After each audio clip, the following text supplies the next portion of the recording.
میں نے آپ لوگوں کے ساتھ ایک نیوز شیئر کی تھی کہ ابھی آپ اپنے مہنے کے خلاف کام نہیں کر پائیں گے، یعنی آپ کا جو مہنہ ہے، پروفیشن ہے، آپ کے اقامہ کے مطابق ہونا چاہیے۔ اور یہ ڈیجیٹل سسٹم جو نیا متعارف کروایا جا رہا ہے، ایسی صورت میں بہت سارے لوگوں کو نقصان اٹھانا پڑے گا، پکڑے جائیں گے، کانٹریکٹ ان کے ٹرمینیٹ ہو سکتے ہیں اور بہت سارے مسائل ان کے لیے ہو سکتے ہیں۔ تو ابھی ایک بھائی صاحب نے اس کی تصدیق کر دی ہے کہ ہاں جی میرے ساتھ یہ ہو چکا ہے۔ خبر یہ ہے، پہلے یہ ہوتا تھا کہ آپ کا مہنہ ہے عامل کا، آپ کام کر رہے ہیں الیکٹریشین پلمبر کا، آپ کا کانٹریکٹ جو کیوا پہ ہے آپ کے مہینے کے خلاف ہوتا تھا، کیوا اس کو ایکسیپٹ کر دیتا تھا، کوئی مسئلہ نہیں ہے۔ لیکن ابھی کیا ہوا کہ ابھی جو سسٹم ہے، 3-4 سسٹم جو ہے ان کو جب لنکڈ کیا جا رہا ہے، جس طرح امیگریشن کا سسٹم ہے، اسی طرح کیوا کا سسٹم ہے، اسی طرح گوسی کا سسٹم ہے، اسی طرح HRSD ministry of human resources and social development کا سسٹم ہے، ان کو آپس میں لنک کیا جا رہا ہے اور تمام جگہوں پہ آپ کا ڈیٹا سیم ہونا چاہیے۔ یعنی اگر آپ کا مہینہ الیکٹریشین کا ہے تو تمام جگہوں پہ آپ کا مہینہ الیکٹریشین کا ہوگا، تب ہی آپ اہل ہوں گے اس کام کرنے کو۔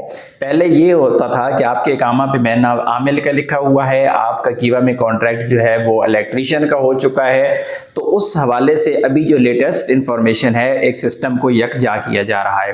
تو یہ بھائی صاحب کہتے ہیں کہ میرا جو مہینہ تھا وہ عامل کا تھا، لیکن آٹومیٹکلی سسٹم کے اندر میرے مہینہ کو چینج کر دیا گیا ہے۔ میں کام کر رہا تھا عامل مطبخ کا اور میرا جو مہینہ ہے وہ عامل مطبخ کر دیا گیا ہے۔ اب گورنمنٹ کو کیسے پتا بھائی یہ بندہ عامل مطبخ کا کام کر رہا ہے، اقامہ پہ تو یہ عامل ہے، لیکن وہ اس لیے چینج کیا گیا کیونکہ کانٹریکٹ جو ہے اس کا کیوا کے اندر وہ عامل مطبخ کا ہے۔ اپنے کفیل کمپنی کے ساتھ اس کا جو کانٹریکٹ ہوا ہے وہاں پہ عامل مطبخ لکھا ہوا ہے کہ یہ بندہ ہمارے پاس ایز اے عامل مطبخ کام کر رہا ہے، تو اس وجہ سے سسٹم نے آٹومیٹکلی اس کو دوسری طرف کنورٹ کر دیا۔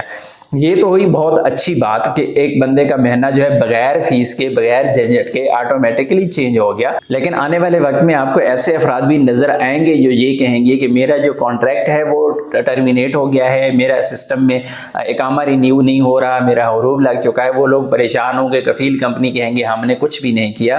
تو اس کی بہت ساری وجوہات میں سے ایک وجہ یہ بھی ہو سکتی ہے کہ آپ کا مہینہ جو اقامہ پہ کچھ اور ہے اور آپ کا جو کانٹریکٹ ہے کیوا کے اندر کچھ اور ہے۔ تو کوشش یہی کریں کہ آپ اپنا جو مہینہ ہے وہ درست کر لیں۔ مہینہ آپ کا درست ہوگا، مہینہ کے حساب سے آگے آپ کا کانٹریکٹ ہوگا کیوا میں، تو پھر آپ کو انشاءاللہ کوئی پریشانی نہیں ہوگی۔ ملتے ہیں نیکسٹ ویڈیو میں، تب تک کے لیے اجازت دیجیے، اللہ حافظ۔